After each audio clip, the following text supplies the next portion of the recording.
Antes de começar o conteúdo desse vídeo, eu quero te fazer um pedido bem especial. Pedir que, se você realmente gostar desse vídeo, eu peço que você se inscreva no meu canal e deixe o seu like, que me ajuda bastante aí com os mecanismos de busca do YouTube, que permite que eu continue fazendo esse trabalho. Hoje eu quero falar sobre os novos aliados e os novos inimigos do governo Bolsonaro. O Jair Bolsonaro, quando lançou a sua campanha à presidência em 2018, tinha uma claque de apoiadores fiéis que o defendiam a qualquer custo. Com o tempo, temos aí 1 ano e meio de mandato, pouco mais que isso, muitos desses apoiadores acabaram pulando fora do barco e nos últimos dias a gente tem visto também o governo angariar alguns apoios importantes para a manutenção do governo. Vou começar falando dos governadores eleitos e certamente você pensa logo na figura do João Dória, né? Hoje eles trocam farpas, teve briga inclusive entre eles numa reunião aí, virtual entre o presidente e os governadores, mas o Dória usou bastante a imagem do Bolsonaro, principalmente no segundo turno, porque ele foi para um segundo turno numa eleição bem apertada com o Márcio França do PSB, e o Dória acabou apostando bastante nessa tendência à direita do eleitor paulistano e usando aí, segundo ele, a ideia de que ele era centro-direita, assim como o Bolsonaro. Ele criou inclusive uma hashtag que era o hashtag Bolsodória, usou camisa com hashtag Bolsodória. A esquerda e um candidato como eu, que sou de centro, e nesse momento apoiando um candidato de centro-direita, que é o Jair Bolsonaro, com toda a convicção, porque ele é contra o PT. E hoje eles estão nesse pé de guerra aí, principalmente por conta da gestão em relação ao coronavírus. Outro que também ficou no centro dos holofotes é o governador do Rio de Janeiro, Wilson Witzel, que agora teve um processo de impeachment iniciado aí por unanimidade na Assembleia Legislativa do Rio de Janeiro, por conta de corrupção também nesse covidão, tá cheio de porcaria aí por baixo do tapete desse governo do Rio de Janeiro. Mas na campanha eleitoral, o Witzel, embora muita gente não se lembre, apesar do pouco tempo, se apoiou muito também num discurso bem parecido. Quem sabe ele era o governador que tinha o discurso mais alinhado com o do Bolsonaro, era muito pró-militarização das escolas, ele defendia muito aquela ideia de combate ao crime organizado e combate à corrupção. Inclusive, o Flávio Bolsonaro, filho do Bolsonaro, senador, fez palanque para o Wilson Witzel e foi definitivo para a vitória do Wilson Witzel, que era até inesperada, por assim dizer. Nós vestimos a mesma camisa, que é a camisa do Brasil, da decência, da moralidade e do respeito com o dinheiro do contribuinte. Outro governador que estava na base do Bolsonaro e acabou brigando feio recentemente foi o governador Ronaldo Caiado, de Goiás. O Caiado, não dá para dizer que ele se apoiou na figura do Bolsonaro para se eleger, porque ele foi eleito ainda no primeiro turno, quando o DEM ainda tinha uma espécie de aliança com o PSDB, que lançou o Geraldo Alckmin para a candidatura à presidência. Ainda assim, o Caiado prometeu no segundo turno que o Bolsonaro teria a maior quantidade de votos, teria o maior percentual de votos a favor dele em Goiás. A posse dele dizer: olha aí, Bolsonaro, você foi bem votado no Brasil inteiro, mas Goiás deu a você o maior percentual da votação no dia 28 de outubro. Posse. Não chegou a acontecer exatamente assim, se eu não me engano, no Amazonas teve 77%, mas em Goiás, graças também ao apoio do Caiado, o Bolsonaro chegou a ter 65% dos votos válidos. Eles acabaram brigando também por conta da gestão do coronavírus, mas principalmente porque o Caiado é do DEM, que é o partido do ex-ministro da Saúde, o Luiz Henrique Mandetta, O Caiado acabou achando absurda a demissão do Mandetta, entre outras coisas que o Bolsonaro fez nessa gestão em relação ao coronavírus. E aí, já não falando mais de governador, falando de prefeito, eu vou falar só de um prefeito, mas especificamente porque ele também é o presidente do mesmo Democratas, do Caiado e do Mandetta, que é o ACM Neto, prefeito da minha maravilhosa cidade de Salvador, que eu amo tanto. O ACM Neto também declarou um apoio ao Bolsonaro, apesar dele já ter feito algumas críticas a Bolsonaro anteriormente. Ele declarou apoio no segundo turno, um apoio crítico, por assim dizer, mas dizendo que tinha que se dar um voto de confiança ao Bolsonaro para evitar que o PT continuasse governando. Essa foi a visão de muitos brasileiros e o ACM Neto embarcou nessa. Um voto de confiança à candidatura de Jair Bolsonaro, acreditando que de um lado, o PT não vai nos trazer absolutamente nada de positivo ou de novo. Só que recentemente, também com a demissão do Mandetta, o ACM Neto acabou ficando muito puto com o Bolsonaro e hoje ele faz várias críticas ao Bolsonaro constantemente em seus discursos. Saindo da seara de governadores e prefeitos, é preciso falar aí de uma apoiadora fiel do governo Bolsonaro que chegou a ser líder do governo na Câmara, a Joyce Hasselmann. Ela acabou brigando com o Bolsonaro recentemente, principalmente porque o Bolsonaro queria que o Eduardo Bolsonaro, filho dele, que ele tentou inclusive fazer embaixador dos Estados Unidos, ele queria que o Eduardo Bolsonaro fosse o líder do PSL na Câmara. A Joyce Hasselmann, na ocasião, ficou contra isso. E isso fez com que o Bolsonaro entrasse num verdadeiro pé de guerra com ela, e a Hasselmann também acabou se tornando aí uma das pivôs dessa CPI das fake news contra o Bolsonaro, porque, entre outras coisas, esse pessoal do Bolsonaro acabou difamando ela como poucas vezes a gente viu, né? Hoje ela é chamada inclusive de Peppa Pig pelos apoiadores do Bolsonaro. Também não dá para esquecer do Alexandre Frota, o célebre deputado federal pelo estado de São Paulo, que era ex-ator pornô, é ex-ator pornô, e ele chegou a dizer, inclusive recentemente, que ele foi melhor como ator pornô do que o Bolsonaro foi como militar, né? Mas antes disso, na época das eleições de 2018 e até antes disso, o Frota era um grande aliado do Bolsonaro, acompanhava ele em praticamente todos os eventos e comprava briga com a esquerda o tempo inteiro em defesa do Bolsonaro. Só que por conta, principalmente dessa questão do coronavírus, e anteriormente aí, já nesse racha do PSL, que a Hasselmann está envolvida também, o Alexandre Frota acabou fazendo críticas públicas ao Bolsonaro, que deixou ele muito puto, e o Bolsonaro acabou pressionando na época a expulsão do Alexandre Frota do PSL.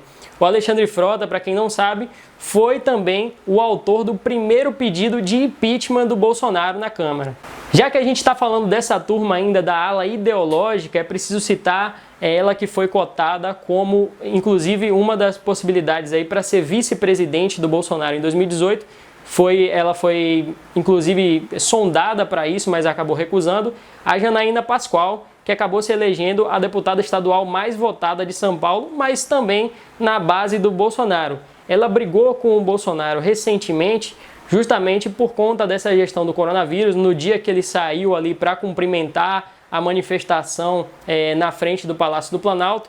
E aí, posteriormente, com toda essa tensão aí, essa aventação de possível golpe militar, a Janaína Pascoal acabou rompendo definitivamente com o Bolsonaro e recentemente ela inclusive disse que deu uma declaração, foi para isso que nós tiramos a Dilma. Para quem não sabe, a Janaína Pascoal foi uma das coautoras do pedido de impeachment que acabou resultando no impeachment mesmo de Dilma Rousseff. Outro que era só amores com Bolsonaro, também foi eleito aí senador na base do Bolsonaro, é o Major Olímpio, que brigou recentemente aí com o Bolsonaro, e ele disse que o Bolsonaro rompeu pessoalmente com ele para defender o seu filho bandido. Ele estava referindo aí ao senador Flávio Bolsonaro. Por quê? Porque existia, o Major Olímpio, ele foi um dos autores também do requerimento de criação da Lava Toga. A ideia da Lava Toga era investigar os juízes, inclusive os ministros do STF, né?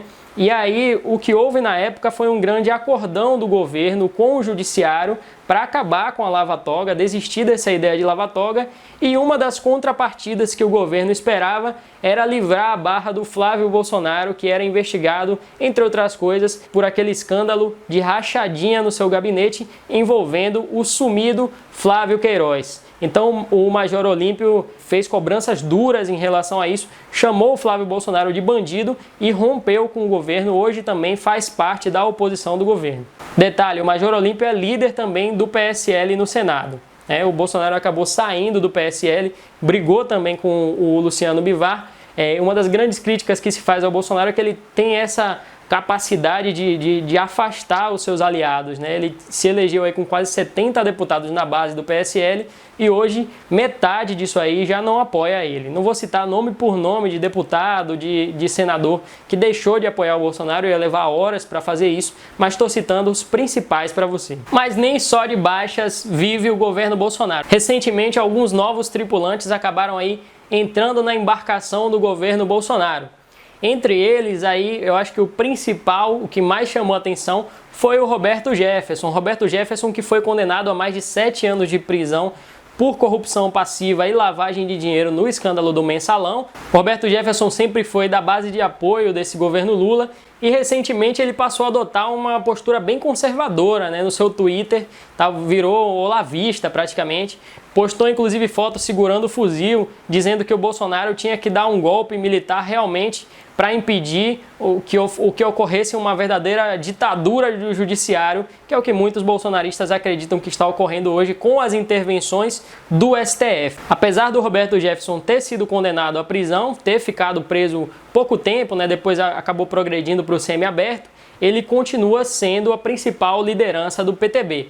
Né? Infelizmente, no Brasil, a gente ainda tem muitos partidos que são governados de fato por bandidos conhecidos. Outro cara que também agora é um aliado do Bolsonaro porque ganhou um carguinho, estava sem cargo nenhum, não disputou cargo nas últimas eleições, é um dos principais advogados aí de Temer e Eduardo Cunha, que era o Carlos Marum, chegou a ser ministro-chefe da Secretaria de Governo do governo Temer, e o último ato do governo Temer foi, inclusive, nomear ele como conselheiro da Itaipu Binacional. Recentemente, o Bolsonaro, para ganhar o apoio aí de uma ala do MDB, devolveu o cargo que ele tinha perdido no Conselho da Itaipu Binacional. Outro denunciado aí, mas dessa vez pela Lava Jato, é o Arthur Lira, líder do PP. Né? Ele foi investigado, ele é denunciado por ter recebido 1,6 bilhão de propina para apoiar o então presidente da Petrobras, Paulo Roberto Costa. Recentemente ele ganhou de presente do Bolsonaro o direito de indicar o Fernando Marcondes de Araújo Leão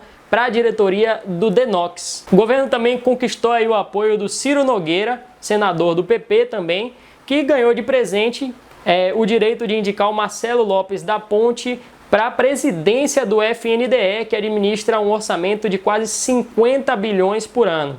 O deputado federal Wellington Roberto, que foi denunciado na Operação Sanguessugas, acusado aí de cobrar, na verdade, 10% de propina pelas emendas constitucionais que ele aprovava, também pôde indicar, mas dessa vez ele indicou o secretário de Vigilância em Saúde, o novo secretário de Vigilância em Saúde, isso mesmo em meio a uma pandemia. Então tem político aí recebendo cargo, mesmo em uma área que está sendo fortemente afetada agora por essa questão do coronavírus, mas agora também passa a integrar essa rede de apoio do governo. E já que ainda estamos falando de distribuição de cargos, vou falar de um fato recente aí, que é a recriação do Ministério das Comunicações. Esse ministério tinha sido extinto, a proposta do Bolsonaro era ter só 15 ministérios, atualmente a gente já tem 23 novamente.